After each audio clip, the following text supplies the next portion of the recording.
Hello and welcome to Autology, the podcast that brings you the latest on automotive technology. Today's episode is called CAM Jam, the Cathode Race, where we are going to discuss the most important aspect of the global battery supply chain. For our viewers, CAM here stands for cathode active materials, which are very essential for battery manufacturing. The EV battery landscape has been evolving very rapidly, driven by multiple factors that first included bullish expectations on the uptake of battery electric vehicles, followed by aggressive policies that were launched in the Western markets, primarily in the US and Europe, to mainly counter China's dominance in battery manufacturing and battery material supply chains, the cost dynamics, and that was soon followed by the big pivot to hybrids. While China has long held a near monopoly on lithium iron phosphate or LFP battery production, commanding more than 80% of their domestic market, North America and Europe are no longer just watching from the sidelines. Driven by the US Inflation Reduction Act and the subsequent Big Beautiful Bill, which is better known as Trump's budget bill, and the European Union's Critical Raw Materials Act, we are seeing a massive regionalization of supply chains. This, as we know, will eventually lead to decoupling of global supply chains, which is aimed at reducing external dependencies.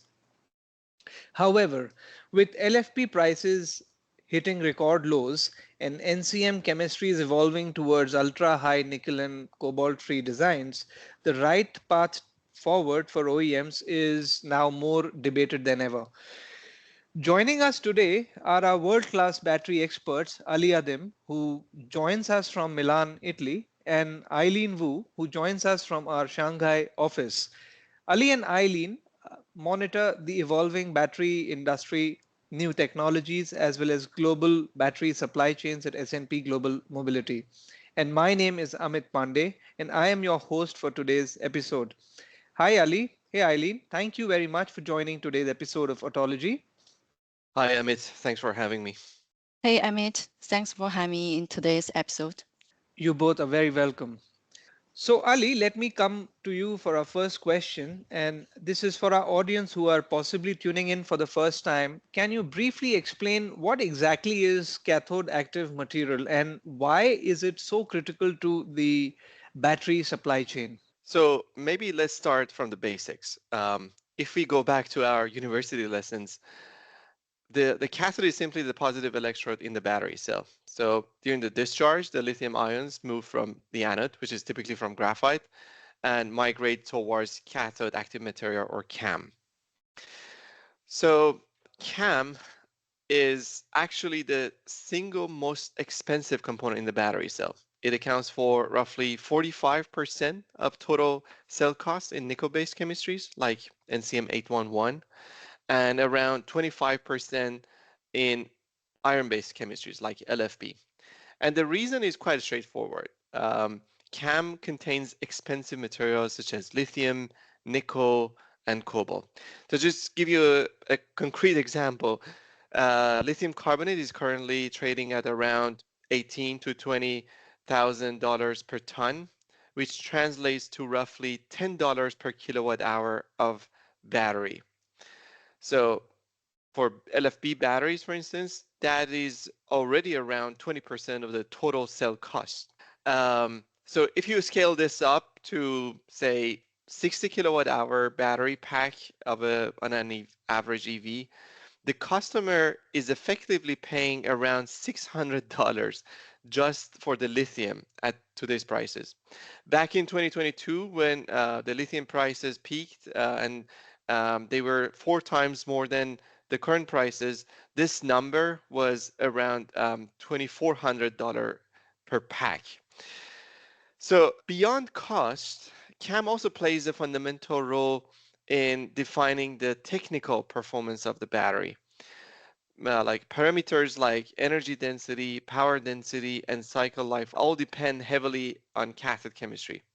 For example, a high nickel NCM cell typically offers around 30% more energy density compared to LFP, largely because of the difference in their cathode chemistry, cathode materials. On the other hand, LFP has a significantly longer cycle life than NCM, again, because of the intrinsic properties of the cathode. So, in one word, CAM really is the most critical part of the battery cell. It doesn't just dominate the cell cost, it also heavily determines how the battery performs over the lifetime. Very well. Eileen, let me come to you for giving us some understanding on the size of the global CAM market today and how fast do you think is it growing? Sure. So starting with demand in the EV sector, CAM hit 2,300 kilotons in 2025, which was a 27% increase year on year. And this year, we're expecting very similar growth, around 27% again. But it's not just the EVs. CAM is also used in MHCVs, low voltage batteries, energy storage systems, and portable electronics. In 2025, those non-EV applications made up around 25% of the total CAM demand. Looking ahead from 2025 to 2030, we're expecting total CAM demand to grow at about 70% CAGR. The main drivers are pretty clear, EVs and the renewable energy storage. When we look at different regions, the picture varies quite a bit. It really depends on how fast electrification is happening in each place and how much local battery manufacturing capacity they have. For example, Greater China was massive in 2025. It accounted for 83% of global CAM consumption. Some of that went into locally made EVs, and a part was exported as batteries to vehicles made in other regions. And Europe is also a very interesting case. They rely heavily on battery imports. In 2025, about 14% of global EV segment CAM demand came from EVs built in Europe, but only 8% of that was actually from locally produced batteries. The rest came from imported batteries. So, however, as EV adoption grows and the government's push for local supply chains, we expect Europe's local CAM consumption to grow at about 10% CAGR through 2030, and China's share will likely decrease a bit as a result. Interesting. I have a follow-up question for you, Eileen. Why is the industry struggling with oversupply despite EV growth? Okay, so oversupply is a pretty common problem across the EV supply chain, especially in battery materials. There are two main reasons. Firstly, there is this information mismatch that happens across the chain. EV makers forecast their sales, battery makers forecast their shipments, and then the car makers forecast based on those forecasts. Everyone is adding a lead buffer, and when the market is growing fast, that's really what tends to lead overestimating actual demand. And the second, and this is very specific to LFP, it got way more oversupplied in NCM, and there's a reason for that. LFP's big takeoff in EVs happened in 2020, thanks for some key developments. The major battery maker launched their high-performance LFP blade battery, and the global EV maker started putting LFP battery in their mainstream models for the first time.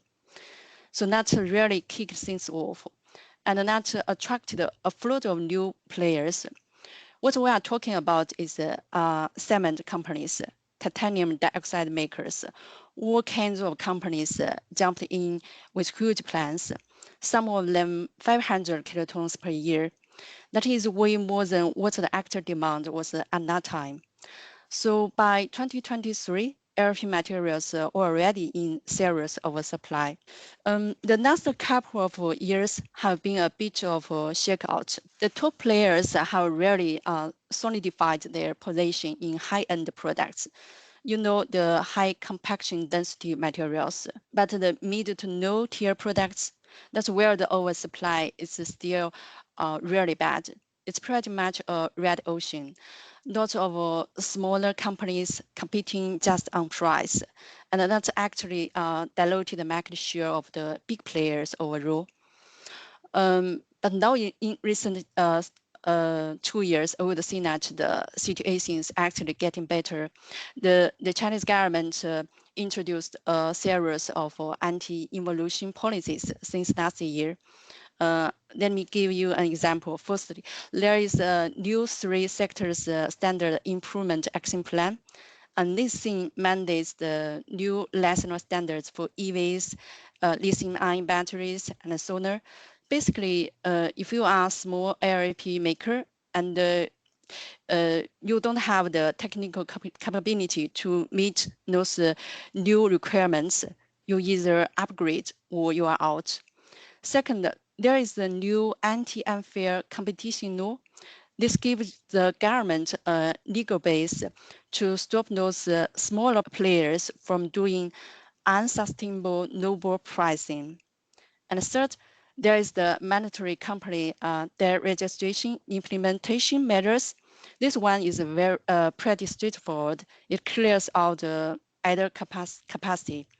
So in addition to these policies, actually the Chinese government that in addition to the government regulatory measures, the industry is also exploring new models for self-hiring.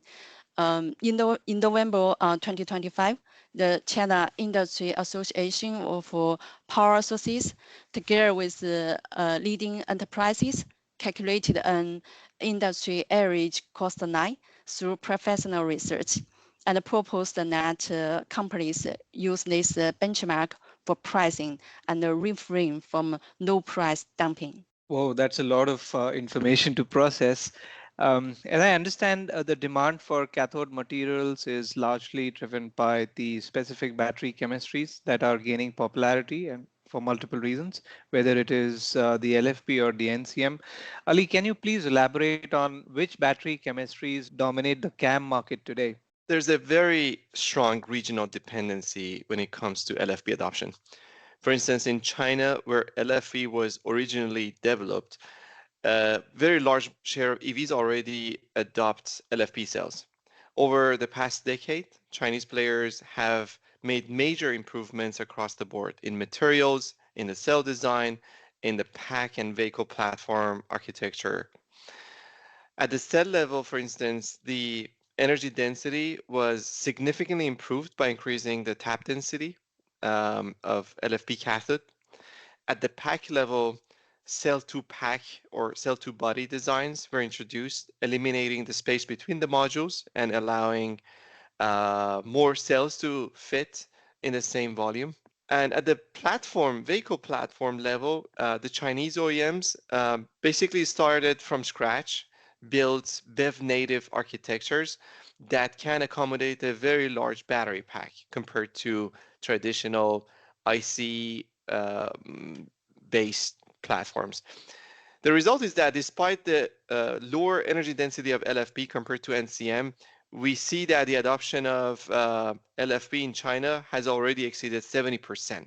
The smaller segments, such as A and B, moved to LFP earlier because of higher cost sensitivity. And now we see that even the larger segments and more premium cars are adopting LFP more and more because of additional features such as the ultra fast charging that is a hot trend in China. In Europe and North America, the picture is very different. So in Europe, the LFP share is still below 10%, but we do expect a growth as the OEMs are increasingly turned to LFP to tackle the affordability issues. Historically, European OEMs were reluctant to fully embrace LFP due to heavy reliance on Chinese supply chain and also concerns regarding the profitability of recycling. But with the recent market slowdowns, which were largely driven by the vehicle affordability, the priorities have shifted. So today, the affordability is the most paramount factor outweighing the supply chain and recycling. So moving on to North America, on the other hand, like we see the LFP adoption actually declining during the past few years due to the protectionist policies. So the IRA, or Inflation Reduction Act, discouraged the usage of imported LFP cells from China, since the OEMs would have lost EV tax credits if they used LFP cells from China. Now with IRA removed, there might be some renewed opportunities for LFP imports, but that would largely depend on the import tariffs that have been very volatile lately. At the same time, we see several OEMs pushing the local LFP production. So, for instance, we have Ford building a plant in Michigan with CATL technology, and others like General Motors and Tesla following the similar paths. That said, the supply chain dependence on China remains a structural issue for all of these LFP projects in North America. There's still no large-scale LFP cathode supplier in North America, meaning that all these gigafactories are likely to stay reliant on Chinese suppliers through their operations, not in China, but maybe in some other proxy countries like Indonesia or Morocco. Okay, that sounds very interesting. Looks like a very long-term game. We see a monopoly of Chinese companies over the LFP supply chain. Can you please explain the reasons behind this dominance? Eileen, you want to take up that one? Sure. There is some interesting history here. Back around 2010, the co-patents for LFP were actually held by research institutions in North America and Europe. So any company anywhere in the world that wanted to mass produce LFP had to pay pretty steep license fees. But then in 2011, the China Battery Industry Association, together with some domestic companies, filed a challenge against one of those key patents, the one held by a Canadian company. And the new one, the patent was declared invalid in China. That cleared the patent barrier for Chinese companies. They could basically use LFP technology without paying those fees. But for companies outside China, they didn't have that option. They still faced those high license costs or the risk of infringement. Then there was the technology path choice. In the 2010s, Western and Korean automakers and battery makers were working on NCM, the nickel manganese cobalt route. The goal was maximizing energy density for longer range. Meanwhile, China took a different approach. They look at their own resource base, plenty of phosphorus, not much cobalt, and decided to go with LFP. Lower cost, safer. They started with public transparent buses, taxis, where cost and safety matter more than maximum range, and then gradually moved into passenger vehicles. Even later, by the 2020s, when Western and Korean companies started to thinking about LFP, but they faced a chicken and egg problem. No local demand, no local supply chain, and no manufacturing capacity. Costs were high, and so it was hard to get started. But things are changing. The two core LFP patents expired in 2022. So Korean companies like LG and Samsung Fairly started invest in LFP battery production around that time. So that's now we are starting to see LFP material factories being built outside China, especially in Indonesia, Morocco, Spain, other parts of Southeast Asia to serve local demand. Hmm. So while China has a lot of overcapacity and it's extremely difficult to match the cost at which they can supply the CAM materials, Ali, can you explain if Europe and North America are realistically catching up in CAM production? Can you also explain how Europe and North America sources its cathode active materials? And I add another question to this is that if you can tell us about the biggest choke points for the North American and European CAM producers at the moment. Yeah, sure, Amit. Very important questions. I will start with Europe. Um, in Europe, we see a quite rapid ramp up in the CAM localization, actually. Currently, there are only two native CAM suppliers, which are Umicore and BASF, that are in production. However, both companies have been facing a lot of challenges, such as the market slowdowns and also the price competition with the imported CAM from other regions, especially China, and also a trend towards LFP, which is not their expertise. So all of these factors have resulted in a much slower ramp up in these two plants than their original ambitious projections. So despite all these challenges, there is a momentum towards localization, primarily driven by the OEMs, which are anticipating the rule of origin regulations in the region. So as a result, like we see international players, especially making significant investments in the region. For instance, the EcoPro plant in Hungary, with a projected capacity of 100 kilotons, is expected to start production soon.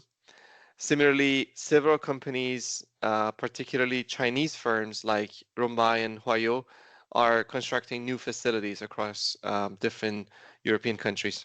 There's also an increased activity in the development of LFP cathode projects, particularly in locations such as Spain and Morocco. Some of the notable projects include, for instance, the joint venture between Dynanonic and ICL in Spain, as well as the investments from companies like BTR and LG Chem in Morocco. Currently, Europe remains heavily reliant on CAM imports, but our projections indicate that the local production capacities are expected to surpass the demand as early as this year. So this is just the capacity, but due to the persistent cost pressure, the imports from China are likely to continue for a while. Moving on to North America, the situation is even more challenging. So because of the removal of the EV tax credit under the Trump second term, the battery demand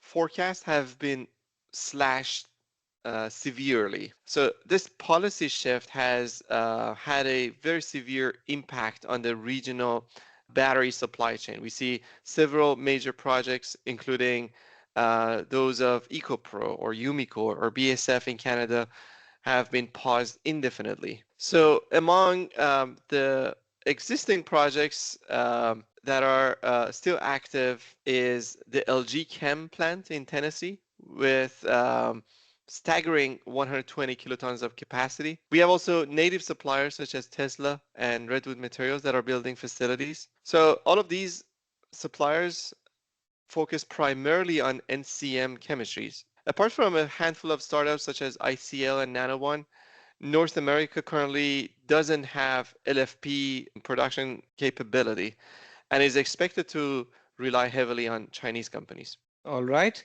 And on the uptake of specific battery chemistries, can you throw some light on, let's say, new trends that are catching up in the EV battery market? Ali? Yeah, sure. So CAM is one of the hottest areas in the research and development.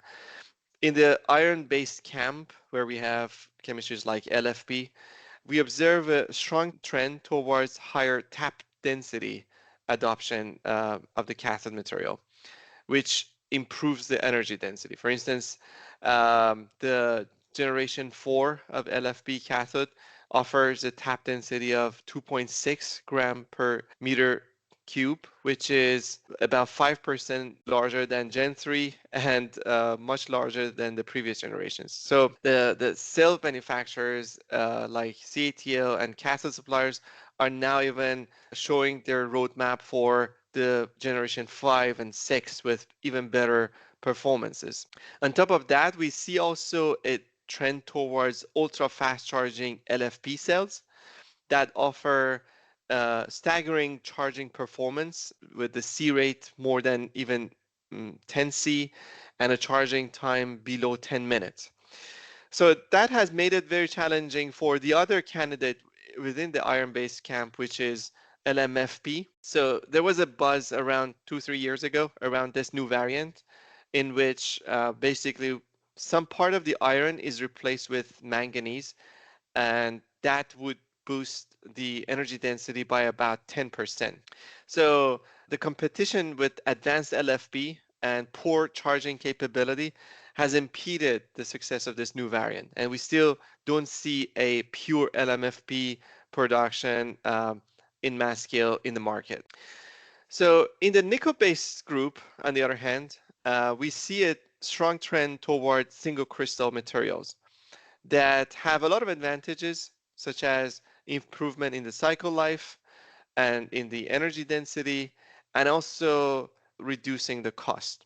So especially in the mid-nickel group, such as the 5 and 6 series, we see a very rapid replacement of traditional polycrystalline materials such as NCM 622 or 523 to single crystal formats such as 613 that typically reduces the cobalt content. That is another advantage since cobalt is expensive and this can reduce the cost. One of the other chemistries that have been on the news lately is the so-called lithium manganese rich or LMR. This chemistry has been under development for many years now, and still there are some technical challenges to be resolved. But once these challenges, such as the cycle life of are tackled, um, this solution can offer an immense advantage because it combines high energy density, low cobalt content, low nickel content. So that's why some of the players such as LG Energy Solution, General Motors, Volkswagen are advocating this new technology, especially for the Western players. It can be a pathway to decouple from the Asian and specifically Chinese supply chain. That's very informative. So it appears there's a lot of material level R&D going on. Let's talk about the policy landscape in this domain. And since Eileen, you gave a great historical context some time back, can you please tell us how are the government policies really shaping the CAM market right now? Sure. China actually introduced some important policies on LFP materials in 2025. And this is a key point. It's not a full ban. It's more about putting controls on advanced technologies and products. Basically, they are setting up schedules to prevent the outflow of the most advanced LFP know-how. We are still allowing regular products to be exported. So in July 2025, the Ministry of Commerce and the Ministry of Science and Technology added the battery cathode material preparation technology to the restricted export list. That means if you want to license that technology to someone overseas, you need to get approval. Then in October 2025, they followed up with export controls on high performance LFP materials themselves, things like high compaction density products. And then this went into effect in November. So what this signals is a shift in how China approach the LFP industry. It's moving from just scaling up production to focusing more on protecting the advanced technology they have built up over the years. All right. And then recently, China also announced a significant change in the VAT rebate for the battery cell and active materials. Can you please explain the changes and some of the potential impacts on the cathode market? Yeah, there have been changes to VAT policies too. It's mainly in two areas. First, for lithium-ion batteries, the VAT export rebate is being phased down. It's starting from April 1st, 2026. It drops from 9% to 6%. And then from January 1st last year, it goes down to 0. Second, for cathode materials and precursors, things like NCM, NCA, LCO, the VAT is rebate is going from 13% to zero, also effective from April 1st.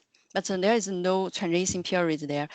LFP materials aren't affected because they didn't have a rebate to begin with. So what does this mean in practice? Short term, you might expect companies to try to accelerate exports before the deadline. But realistically, with the production capacity constraints, weak overseas demand, and some pretty tight financials, we are probably not going to see a huge rise. But what's more likely is that over the medium to long term, the Chinese companies will have to accelerate their overseas factory plans to serve local customers. And it will probably help local CAM producers in other countries become more competitive too. Very interesting. I have a follow-up question, and Ali, maybe you can take this up. Europe has announced a proposal for so-called Industrial Accelerator Act, which aims at the domestication of the battery supply chain. So what's your perspective on it? So just to set the scene for the listeners who might not be super familiar with it, the Industrial Accelerator Act, or briefly IAA, is a proposal from the European Commission aimed at incentivizing the localization of strategic supply chains, and the batteries are pretty much at the core of it.